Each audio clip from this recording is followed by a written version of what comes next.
Today's Bible story is about Mary Magdalene. Her story is not soft, it's a story of rescue. It is war, it's love dragging someone out of the darkness by the hand. When Mary enters the Bible, she is not introduced as someone with potential or wisdom or beauty. She is introduced as someone with damage. 7 demons had her. Not just a struggle, not just a weakness, 7. That means layered bondage, right? A mind that's been under siege for who knows how long. A life that's marked by shame and chaos and isolation and pain and people whispering about her behind her back. She was known, but she wasn't known in a kind way. And then Jesus steps in. No questions, no distance. He speaks, and in an instant, the torment breaks. Deliverance for Mary wasn't just demons leaving. It was silence where screams in her head used to live. It was clarity in her mind where confusion used to rule. Dignity returning back to a woman who had been stripped of it years before. And when you're freed like that, love stops being just a theoretical thing.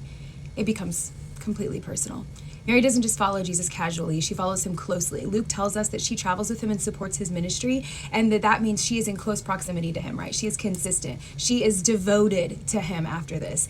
And here's what matters. Mary never goes back. Scripture never hides when people relapse. It records very clearly when people fail. If Mary had returned to the bondage, it would have been written. But every time she appears after her deliverance, she's steady, present, and faithful.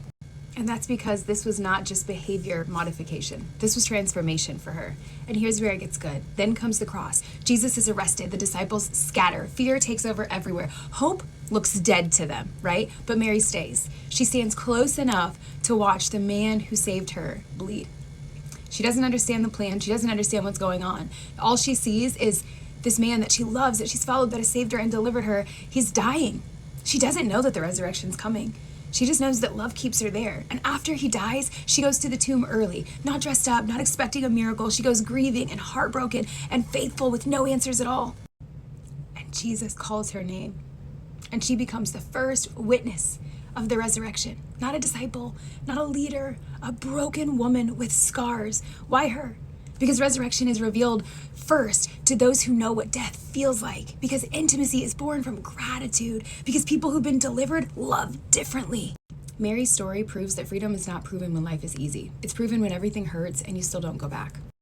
If you have a past, you are not disqualified. You are positioned. Jesus is not intimidated by your story. He's not waiting for perfection. He's waiting for honesty. If he can turn a woman once bound by 7 demons into the first voice of the resurrection hope, then nothing that you have ever walked through gets the final word on your life. No shame, no labels, not your past. Resurrection gets the final word.